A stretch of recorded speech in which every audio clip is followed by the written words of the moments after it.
Hi అండి అందరికి. శ్రీరామనవమి సందర్భంగా మన కందుకూరు సాయిబాబా టెంపుల్‌లో చాలా ఘనంగా శ్రీరామనవమి వేడుకలైతే జరిగినాయండి. శ్రీరాముడికి చాలా ఘనంగా కళ్యాణం అయితే జరిపించారు. ఎంతో మంది ప్రజలు ఈ కళ్యాణం వీక్షించడానికైతే వచ్చారండి. పట్టు వస్త్రాలతో, మేళతాళాలతో శ్రీరాముని కళ్యాణం చాలా ఘనంగా జరిపించారు. అలాగే సాయంత్రం నుంచి గంధం ఊరేగింపు జరిగింది. ఈ సాయంత్రం నుంచి ఊరు మొత్తం తిరుగుతూ గంధాన్ని ఊరేగించుకొని తీసుకొనొచ్చారు. ఈవినింగ్ నుంచి గంధ మహోత్సవం జరుగుతుంది. ఈ మహోత్సవం మొత్తం మన ముస్లిం సోదరులే దగ్గరుండి జరిపించారు.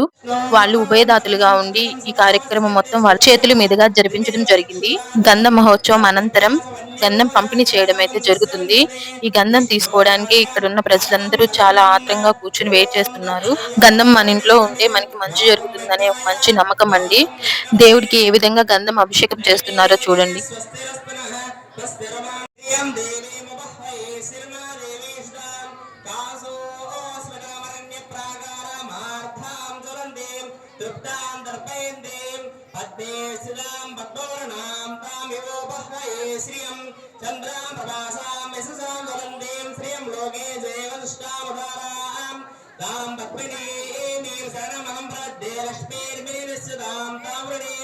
आदित्यवर्णे तपसोदि यादव वरस्थलस्थ वृक्षोदबिल्वः तस्य बलान तपसानदन्तमायान्तरायास्य माभ्या लक्ष्मीः उभयतमां देवतककीर्तिस्य परिणासः प्रारब्धोदोऽस्मि राष्ट्रेऽस्मिन् कीर्तिं वृन्ददातु मे शुक्तिमासावा ज्येष्ठामलक्ष्मीर्नाशयाम्यहम् अभूतमनसम्पृञ्च सर्वान्यतमे गृहान् गन्धद्वारां ददादृशां नित्यपुष्टाङ्गरेशिनी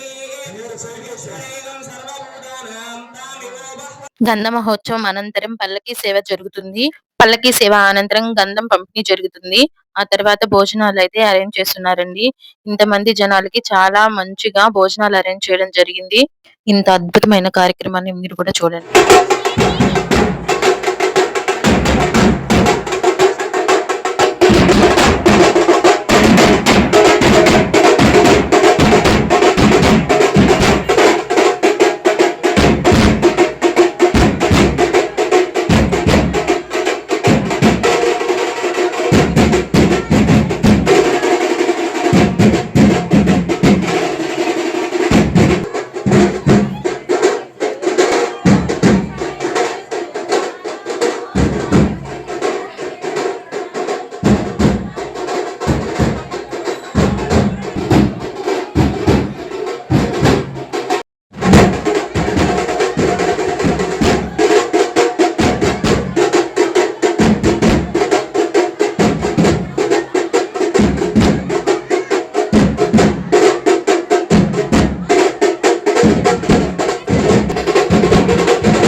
చూసారు కదా శ్రీరామనవమి వేడుకలు మన కందుకూరు సాయిబాబా టెంపుల్‌లో ఎంత ఘనంగా జరిగాయో. Thank you all of you.